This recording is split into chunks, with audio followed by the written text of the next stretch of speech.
Oh, I'm Steve Rhode, the old Get Out That Guy. And with me, as always, is Damon Day, the new Get Out That Guy. Say hello, Damon. How's everybody doing? You can always reach Damon at Damon Day, DAMONDAY.com. And if you have any questions, concerns, want to talk about an issue, hey, you can call and talk to him for free. So that's what you should do. Damon, I was all worried yesterday because I had all these Amazon bags arriving at my house, and I thought, that's funny. The delivery guy's name is the same as yours.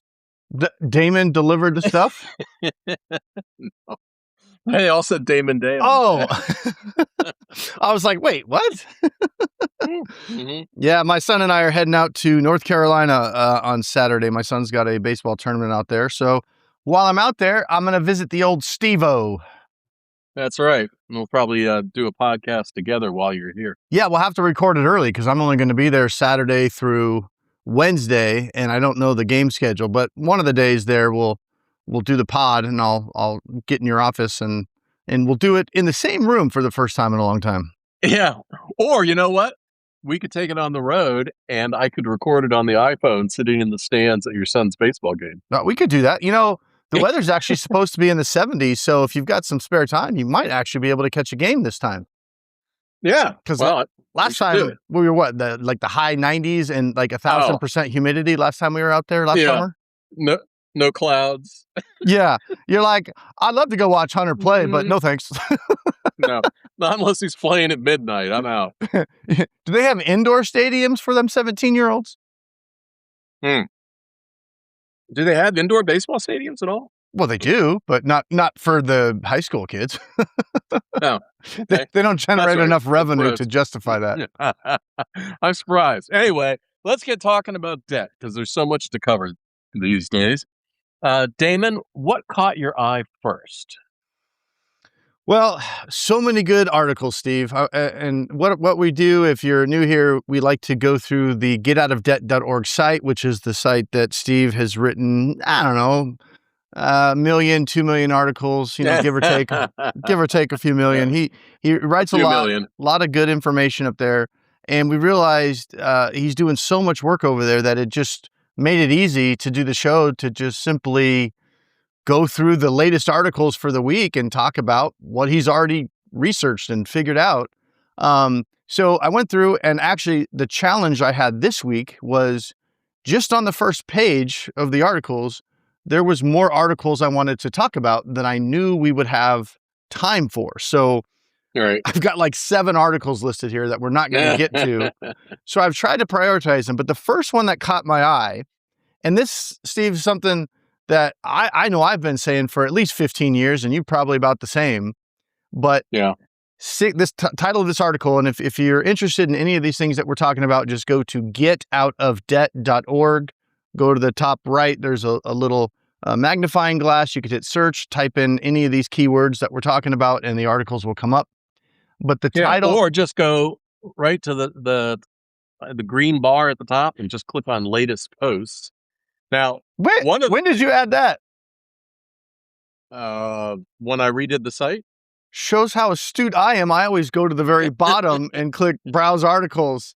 I'm on the site all the time, and I just noticed that when you said something. So I'm like, oh, there it is. Latest posts. I'm looking right at it. Yeah. All right. Well, my focus these days is writing articles about what reality is today and how it impacts your finances and your debt. So all the articles that you'll find on the site all relate to everyone every day. And this one, the 69% say college isn't worth it. Oh, it's so spot on, isn't it? It's, unfortunately, I see the aftermath of college all too often when clients come to me and they're like, hey, I got this degree, but I owe $200,000 and I'm making 70 grand a year or whatever it is. And, I'm glad mainstream is finally coming around to the point, like they're at least starting to ask the question, right? Like, okay, should everybody go to college? Is this actually a good investment? How much are we actually spending? Rather than just start with the default of, well, of course you have to go to college. You graduated high school, you got to go to college. And now the decision is, how do we fund it rather than should we go or not? Like they skip the should my son go, should my daughter go? Yeah, in this article, 69% of people that have graduated or gone to college have said, it wasn't worth it. After in hindsight, now that I'm looking at my life and I look back on, if I could have made a different decision, would I have made the same one? And I wanted to bring this up because so many people, obviously year after year after year, your kids graduate or you're graduating. It's an important question that so many people just assume they're going to college. And you really need to sit there and look at college as, is this a good investment? What is it that I want to do? What is it that my kid wants to do? Answer that question. And that's only then can you decide, is it worth it to take this loan? Yeah, there have been so many decades where somebody's told me they're headed to college, and I always say, why? But the big problem behind college, we can talk about the easy access to money through federal student loans. We can talk about all that. But the big problem that I've seen over the last 10, 15 years is people went to college. They took out loans because they wanted to improve their economic chances, earn more, etc. And they had federal student loans.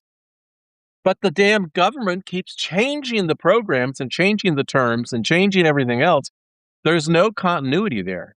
The loan that you took out 10 years ago, the program that you relied on to repay it, whether it's public service loan forgiveness or whatever, those programs have either changed or all gone away. And there's no way for you to plan. But that right there tells you the math is broken and college isn't worth it. If you're going into college, getting these loans with the idea of what's the program on the back end that's going to help me pay off this loan, because my degree and the job I'm going to get with this degree is not probably going to pay this loan off.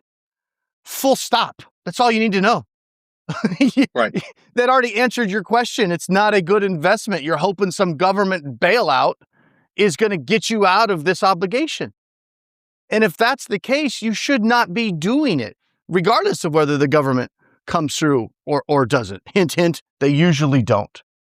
Yeah, they change the rules and leave people stranded. The whole idea of public service loan forgiveness for federal student loans, you work in a nonprofit or a low income area, or you're a teacher, a firefighter, or a police officer, you're providing public benefit to everybody. The entire idea was, after 10 years of service where you're being underpaid, the remainder of your federal student loans would be forgiven. Yeah. And the rules have changed so much that now they're going, no, that doesn't count. No, your employer doesn't count. No. And so now you're left with just massive debt in lower paying jobs.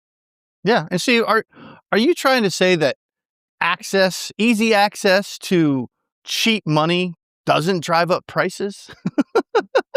Can you find any examples of easy access to cheap money not driving up prices? The answer to that is no. But couldn't even see it coming. Yeah, you look back in my lifetime, and universities 30 years ago were all hot and heavy about expanding campus, expanding infrastructure, making their programs bigger and better. And then along the way came online education that don't need buildings and don't need all that expansion. And yet they're paying for all that stuff. And, where does that money come from? Yeah. It comes from tuition. And so everything keeps going up. The biggest scam I think is out there is the for-profit schools, simply because they were playing the money with the easy access to government student loans without really focusing on any sort of public benefit. They were charging more and giving less. And because of all their marketing, people signed up for that bullshit in droves. Yeah, and there was nobody watching what was going on, because normally the bank kind of plays that role, right? When you go in and you want to buy a car and you're like, oh, I really want to buy this, $80,000 car. Well, the bank would say, well, I'm sorry, sir, you only make $40,000 a year and you've got this mortgage and you've got this, and this. You can't afford this, but I really want it. Yeah, I know you really want it, but you can't afford this. Yeah. So the bank was the gatekeeper. They were the ones with the butt in the seat. They were taking that risk of, should I give this guy $80,000? Well, when the government steps in and says, "Oh, we're going to guarantee all these loans. You get some money, you get some money, you get some money." All of a sudden, now the government is the gatekeeper of that, and you know how well they do anything. And now nobody's paying attention. An $80,000 car, no, you get the $150,000 car. We'll give you that money, no problem. And that's what happens. And now you have all this money that anybody can get. Nobody's like the adult in the room anymore because the government gets involved. And now the colleges are like, well, hell, we can raise tuition because demand is through the roof. Everybody got money. Right. That's the scam. Well, there it is. It's done. I think what's interesting about this conversation is that you and I are on opposite sides of the center of the political spectrum. So this is not a political issue. This is a financial issue. And when I hear things like, now, private colleges were supposed to be beholden or whatever. They were supposed to stand behind their performance, or they wouldn't have access to federal student loans. And then, so that seems like a perfectly logical thing to do. But then along the way, politics got involved and said, that's anti-business. We can't do that. So we're going to remove those restrictions.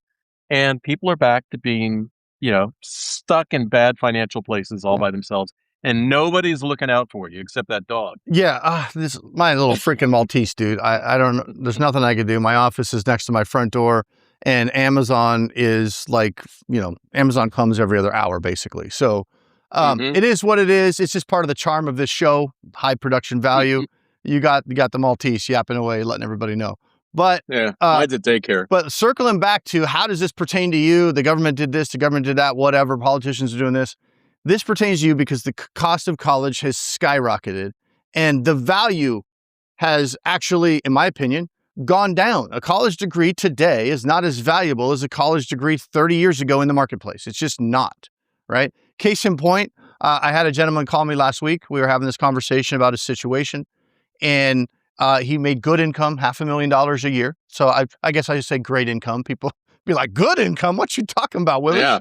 That's pretty damn good. He's got a great income, right? And through our conversation I was having, there were some things that just led me to believe he was a doctor, mainly because of one of the loans that he had was a loan that is common for healthcare professionals.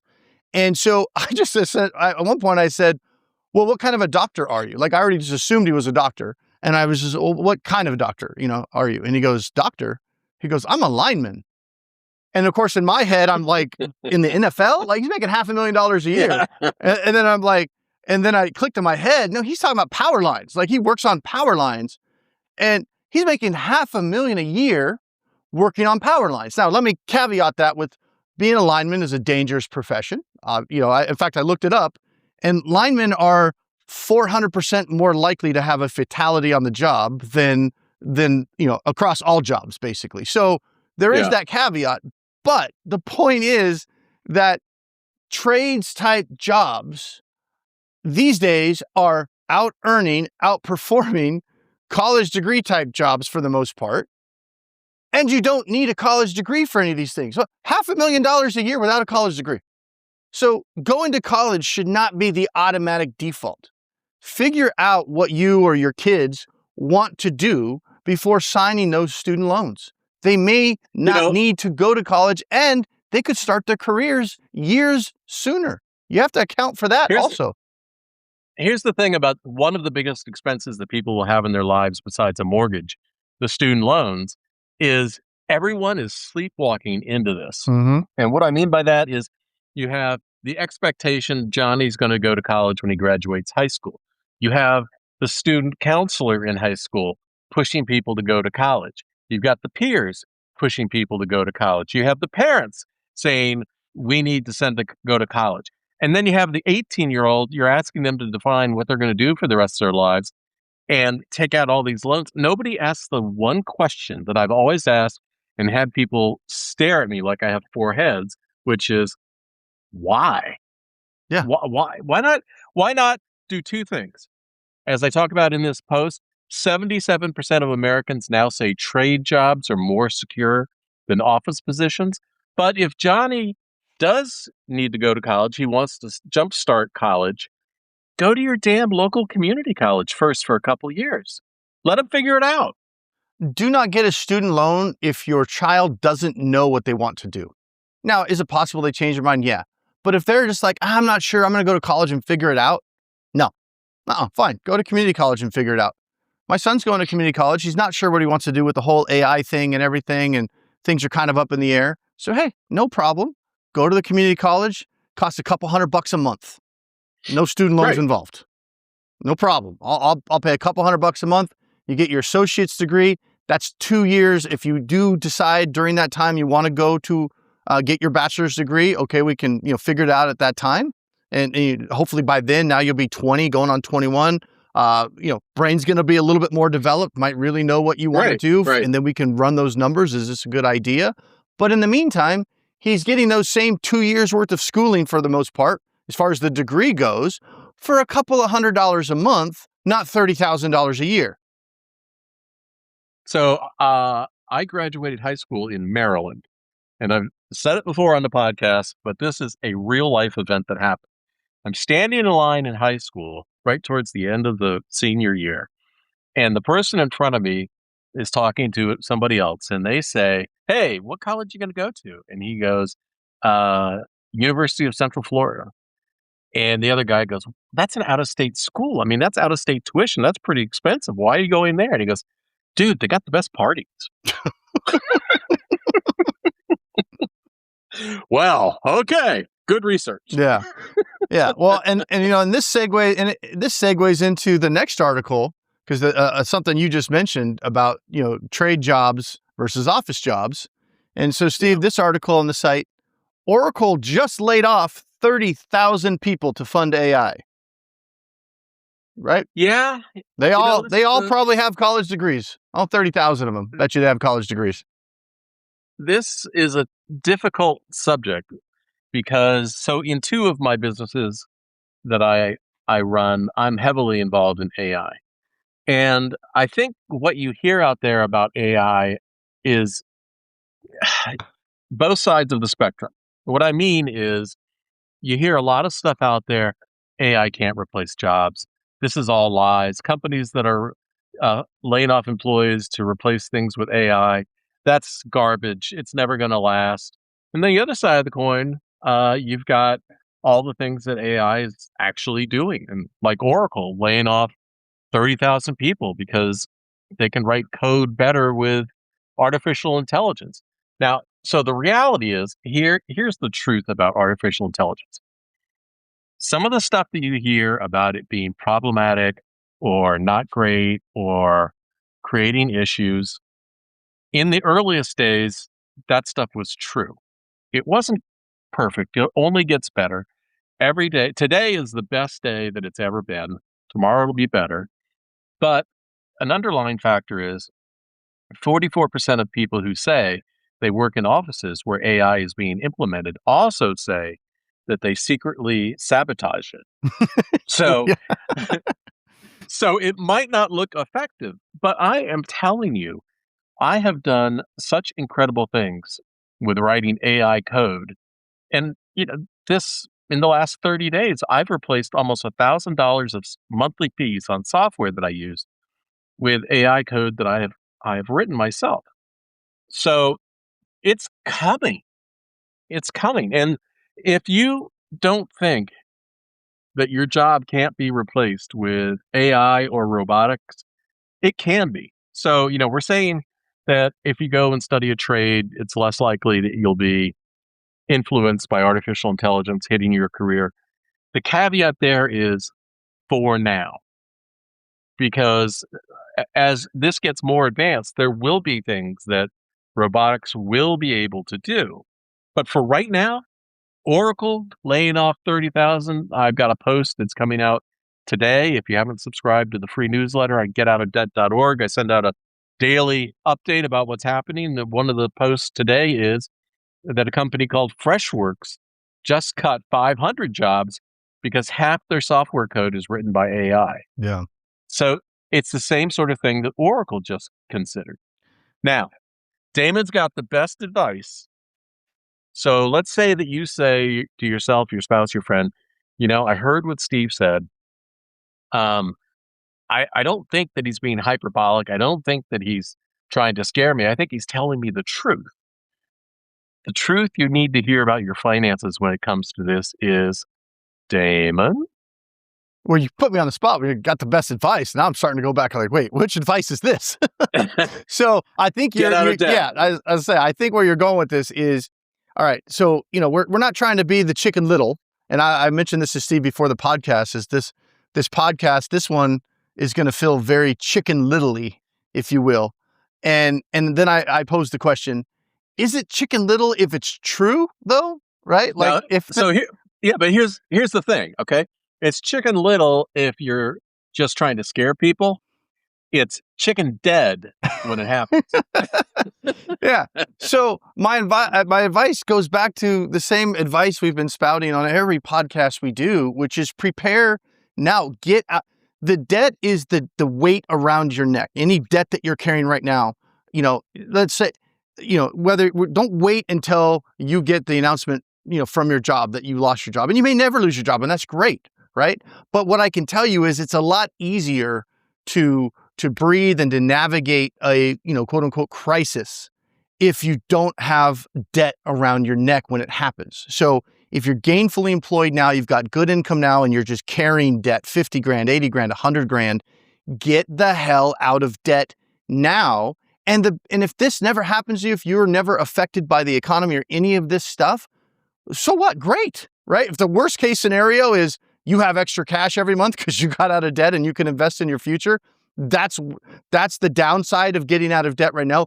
You're never going to say, oh, I wish I would have listened to that jackass on the podcast. I got out of debt and I have all this cash and I never lost my job, so I never needed the extra money. Like, you're never going to say that. There's no downside to just getting out of debt, especially if you're gainfully employed now, because right now you have the resources to do it. Don't wait until your hours are getting cut or your position gets let go or whatever, and now you're staring at $100,000 and now you're just racking up credit cards just trying to survive until you get another job. Get out of the debt now, because the economy over the next 5 years is going to be going through some radical changes. Like, Steve mentioned, don't just think, oh, AI, it's clunky and it can never replace this job. And like Steve said, it gets better every day, and it's getting better at an accelerating rate. Like, here's a good example. Steve and I both drive Tesla Model Ys. My Tesla is a 2020. Steve, yours are what, 24, right? 24 and 26. 20. Oh, you have a 26. That's right. I forgot you got that Juniper. So Yep. I got to test drive that sucker when I get there. Oh, you'll love it. So here's the thing. My 2020, it's got older hardware in it. It's got full self-driving, and it's fine, right? It's fine. It kind of works, but I wouldn't stick my daughter in that car and be like, hey, Tesla, take her over here. It's still kind of clunky. It kind of swerves. It's just not great. It's okay, right? It's like maybe taking a ride in, with a taxi in Bangladesh or something like that. I mean, it's a little bit chaotic, right? Now, last year when I was at Steve's house, and this wasn't even his 26. This was, I think, your 24, but the 24 has newer hardware, so it's got better software, better self-driving in it that my car can't have. The hardware's too old. And I got into that car, same Model Y, just a few years newer, and it was like butter. I mean, I was sitting there going, this is the most amazing experience in this car I've ever, because I was comparing it to mine, right? Mine is not quite ready for prime time. It's adequate. It's good. But Steve's is better than a human, right? So that's what AI does. It just gets better and better and better. And eventually it gets to the point where it's like a human is way worse at this than the AI is. Yeah. Well, here, you cannot say this, what I'm about to say is incorrect. As a human, when you're driving, hopefully you're looking out the windshield and you're controlling the steering wheel and you're controlling the speed. The Tesla is looking every angle around the car. It knows stuff that's coming, that's going to influence you that you would never see. I can't get blindsided. Yeah. Yeah. But the All right. point is, guys, it's coming, and you need to prepare, regardless, like I said, of whether you're potentially going to lose your job or you don't think you can. But that ties into, again, if you've got kids getting ready to go to school, make sure they know what they want to do and make sure it makes sense for the future economy. Don't go to school for today's economy. If you're going to go to school, make sure you're learning for the future economy. Don't get into Yeah. debt that's going to end up with a worthless degree, 10 years from now. Yeah, and get up to speed instead of just listening to what everybody else says. I have a friend of mine, Wayne, and we go to breakfast every Sunday. And last Sunday, I was telling him about the things I had read last week about new AI advancements, and he had never heard of any of those things. Yeah. And I sent him some links, and he goes, "Ah, damn, it's coming." Yeah. So if you want to know more, there's a podcast I really like. It's on YouTube, and it's called Moonshots. Mhm. And those guys are at the forefront of this stuff, and they're worth listening to. Moonshots. Now, here's something, Damon. I want to hear your take on it. Historically, we have heard people resistant to dealing with their debt because they say, "I took out the debt. I have a moral obligation to repay it." So, Damon, how do you deal with that when AI is taking your job? Where is your moral obligation then? Well, every situation is different, but I always kind of boil it down to, you always want to try to do the right thing, of course, but you didn't take the debt with the intention of just, bailing on it or filing bankruptcy or settling the debt or whatever. But when you're put in a situation where, you're essentially forced to choose between your quote unquote moral obligation to Chase Bank or your moral obligation to, keeping a roof over your family's head or keeping food on the table, which one are you going to choose? Yeah, Right? I mean, I know which one I'm choosing. Sorry. I mean, that's why they're charging me 28% interest on the credit right. card, because they know not everybody's going to be able to pay it back. And sometimes you're in a situation where it's like, do I choose, the ability to survive in retirement, or do I just keep paying payments to Chase Bank until I actually retire? And then I definitely don't have any money to keep making the payments. And then I default anyway. Like Yeah. sometimes So you go ahead. Spirit Airlines just went belly up, Mm-hmm. right? Yeah. And they abandoned all of their pilots, all their employees, all of their passengers because fuel prices have gone up by 50%. They could no longer operate. Where is their moral obligation? Yeah. I mean, they had people at the airport waiting to get on a plane. Sorry. No more planes. Yeah. That's just, hey, it's a business decision, right? It's a business decision for them, right? So, and again, every situation is different. So I'm not saying just stop paying all your debt, but no matter what you do, there, Steve made a comment a little bit earlier about, you can't tell me I'm wrong, or I don't know how you phrased it, but like, this is the statement you made, and you're like, you can't argue against it. Okay. Well, you can't argue against this. There's no benefit to carrying consumer debt. Stop carrying consumer debt. I No. don't care how you have to get out of it. You need to get out of it. No, that should be your number one priority right now, especially going into the softer Fast. economy. Fast. You need to get out of this debt, whether we're filing bankruptcy, whether we're settling the debt, whether you want to Dave Ramsey your freaking way out of it. I don't care how you're going to do it. Now, I might have some issues with your strategy and I'll voice my opinion, but doesn't mean you have to listen to my opinion. But you have to get out of debt. Just because you can afford to make the monthly payment doesn't mean you should, because tomorrow you might not be able to. Right. So don't wait So I got until a you're out of post. money and out of resources before you decide to do something. I got another post coming out tomorrow. Commercial bankruptcies jumped 42% in April. Mm-hmm. And that's important because when businesses file Chapter 11 bankruptcy, um, then about 60 to 90 days later, the layoffs start to happen. So you might not know if your company or your big company that you work for has filed bankruptcy or not. You could Google your employer's name and bankruptcy or layoffs or something like that. You could look and keep an eye on what your industry that you work on is doing. Like, the banking industry is ripe for automation. And I think a lot of people are going to get laid off there. Well, I mean, look at Oracle. Those are all skilled professionals, skilled computing professionals. So listen to what Damon's saying. Just the biggest focus right now has to be reducing your debt. And I'm not talking about a plan that'll reduce it in 5 years. I'm talking about the sky's on fire. We are not fibbing or lying or pulling your leg. I don't know how many more warnings you need to have. If you're not focused on what AI is able to do and what it is doing, you need to start paying attention. Like, even watch that Moonshots YouTube podcast. Just start informing yourself. And once you do, you will understand that what Damon is telling you is so true.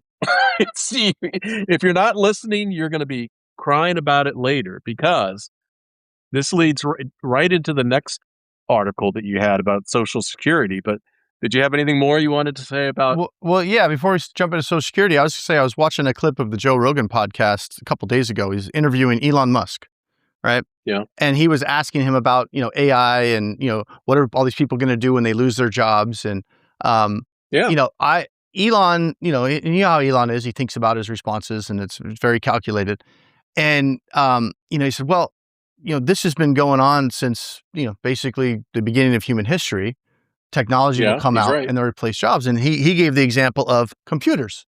He said, the word computer essentially comes from back before computers. We had people that had jobs. They were computers. They would sit at a desk all day and they would do math, like for banks and things like that. Whenever there was any kind of a transaction, you would need a computer, which was a person that would do the math for you. And here's the answer, right? You add this, pay your property tax, whatever it is. And you had somebody that would just sit there and do math.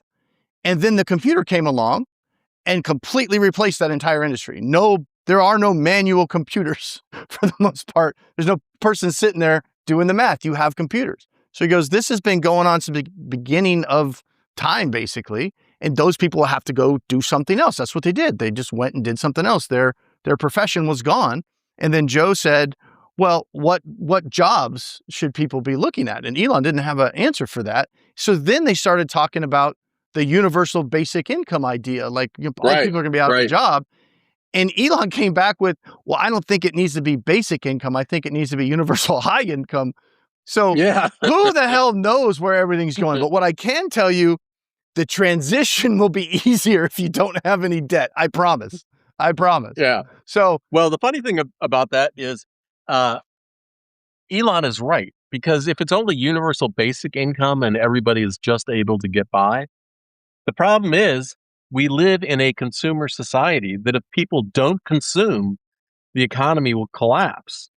So it has to be universal high income so that people can buy things and keep things moving. Why am I getting images of the Weimar Republic flashing through my head? Just keep printing that money, baby. Just keep printing that money. Well, I mean, Alan Greenspan once said, I don't know why we have to worry about debt. We print the money. You get a check. You get a check. You get a check. Well, speaking of, we're worried about printing the money. This next article, Social Security is getting squeezed from two directions right now. And I thought it was pretty interesting because I don't think there's anybody alive in the United States that has any confidence that, in Social Security, whether it's going to be there or not be there, or it's going to be reduced. But if you're sitting on a ton of debt right now and you've got 10, 20, 25, 30 years left of working, and you're thinking Social Security is going to be the base of my retirement, you are on very, very thin ice. I think you need to treat Social Security almost these days as that's a nice bonus if I get it. That should kind of be your mindset. This is why on Substack I have a newsletter, Your Money Actually. Mm-hmm. And one of the posts that I wrote last week was all about why I took Social Security at 62. Before it was gone. Well, kind of, because get your money now. Well, I went through the math, and the math makes just total sense. I was told here, like, there would be no math, Steve. Yeah. Well, a lot of stuff you hear about wait till 67 or 70 just doesn't add up. That's the Social Security actuators going, hey, wait, don't take your money yet. we need time to fix it. The last two human computers out there. Exactly. They got an abacus in the back room going, I don't think this is going to work, Bob. In high school, they tried to teach us how to calculate using the slide rule. And I remember being in high school going, nope. Well, when I was in high school and we had to take a test without a calculator, I would always say, Yeah. but in real life, I'll have a calculator. So why can't I use it now? I'm not going to like graduate from high school and then be like, oh, I don't want to use a calculator because I learned how to do it without it. Well, so this article on Social Security talks about an important thing that Congress has to do in about 6 years. And how much confidence that you have In either Congress? side of the aisle that Congress is going to get shit done? Oh, they never make mistakes. They solve all kinds of problems. Well, Congress has about. Hey, Congress Steve, has I about, needed you to laugh, otherwise people might think I was serious. oh no, I'm sorry, I was silently crying. Congress never solves shit, man. It's like No, that they Spaceballs episode. Find anything yet? Man, we ain't found shit. Oh yeah, they're combing through Yeah, the. exactly. Man, this is Congress. Man, we ain't found shit. We ain't solved shit. Yeah, and if you're in Congress and you stand up and say, "Whoa, I got a good idea," no, that doesn't fly in this day and age. No. The Congress has about 6 years to fix Social Security before. Here's the key phrase: automatic benefit cuts kick in. Well, and keep in mind, they're trying to solve a problem that they freaking created in the first place, which is pretty much all the problems Congress tries to solve are problems that they effing created. So that's the person, that's the body that is going to solve the problem, the same body that created the problem in the first place. Yeah, I have high confidence in that happening. Yeah, so AI is cutting jobs and Congress is cutting Social Security. And Damon, I am always surprised the number of people that come to me through the website or contact you that say that Social Security is their retirement plan. You have to take matters into your own hands. That Social Security is a bonus at best. Take matters into your own hands. And you know what is robbing your future, robbing your retirement, is the $1,000 a month, the $2,000 a month, the $3,000 a month that you're sending right now to Chase and B of A and Discover and Amex. That is your retirement. Depending on how old you are, that could be a couple of $1 million when you retire that you're giving away now because you're scared, you don't know what to do, and you technically have the cash flow to make the payment or barely are able to make the payment. You need to get a plan and you need to get off that damn treadmill and you need to start sending that money to your future self as soon as possible. Screw Amex. Yeah, I want you to pull over if you're driving, and I want you to think about this question seriously. Do you have more of a moral responsibility to repay your past self debts or your future self living? Unless you want to be a burden to your kids, right? I mean, if you're a parent, do you want to be a burden to your kids and have your kids? They're already going to be living. Well, they're already going to be living at your house anyway. Yeah. Well, heck, parents can't be dependent on the kids if the kids are also dependent on the parents. Right. If you guys depend on each other, there can be no house. Right? So you got to protect what's important. And that starts when making those decisions when you technically don't feel like you have to make those decisions. Things are still going okay. The sooner you can decide to do better moving forward, the better off you'll be. I can promise you that. Well, if you're 10 years from retirement, you have time to adjust savings.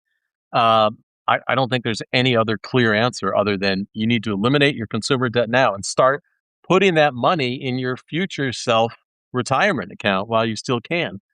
Pay off the debt, get rid of the debt. Now, you might want to think about delaying Social Security to 70, get a higher benefit. But as I said, your money actually, my newsletter over there lays out the math. That doesn't make any sense. I have clients right now that are already past the traditional retirement age. They're still working. They have zero retirement and they have a ton of debt. Yeah. Yeah. Okay. So if you want to be in that position, keep doing what you're doing. If you want to change that situation, so when you get past retirement age, if you are still working, that money is at least going towards your future. Imagine being past retirement age right now, cannot retire and have no retirement and still have debt. Because delaying the decision to do the right thing and make the hard choices or what seems to you like the hard choices, and I promise you they're not, because they're easier choices than like what Steve's fond of saying is what kind of cat food do you want to eat when you retire? That's a hard choice. That's a tough choice, right? You need to, realize that hyperbolic discounting, as we're fond of saying here, is real. Great word. Is real. And I know it seems like it's easier not to rock the boat right now and push the decision off, and I'll make more money later and I'll get this paid off later. All that's doing is allowing you to make what seems to be the easy decision, not the hard, stressful decision. But if you make those hard decisions now, I promise you, when you're 70 years old, you will think back and you will thank your 50-year-old self for making those hard choices, so you're not 70 eating cat food. And that happens. All the people who say Social Security is my only retirement plan, housing's only going up. Foods, look at the cost of everything. But you know what? Anyway. Is it the gourmet cat food though? Because that might not be that bad. Little Caesars, or I don't even know what. Yeah, it's that gourmet.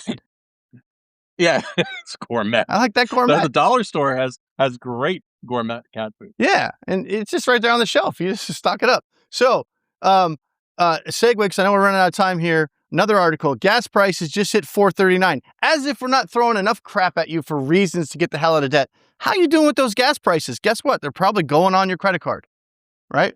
Yeah, because it's not in the budget. Okay, again, like Steve said, prices are not going down across the board. So if you're already at a point where you're putting gas on credit cards, we know we have a problem. And now sometimes timing plays a big role. Doesn't make sense to get rid of your credit cards oftentimes if you still have available credit and prices are so high that you can't get by month to month if you didn't have access to credit. Again, that's why you're going to need a plan. The plan doesn't always mean stop paying all your credit cards. The plan means get a plan for your overall life. And at some point, we got to focus on getting rid of this debt. But in the short term, we might need to utilize some of that credit just so you can survive and have some time to get things situated, right? Again, give me a call. I don't think we ever mentioned my website yet. So if for those 3 people that are still on the line, damonday.com, you can reach me, do a free call. We'll go over your situation, and I'll probably tell you some things that you already know, but just needed permission to be able to execute on. So this falls right into what you just said last 30 seconds.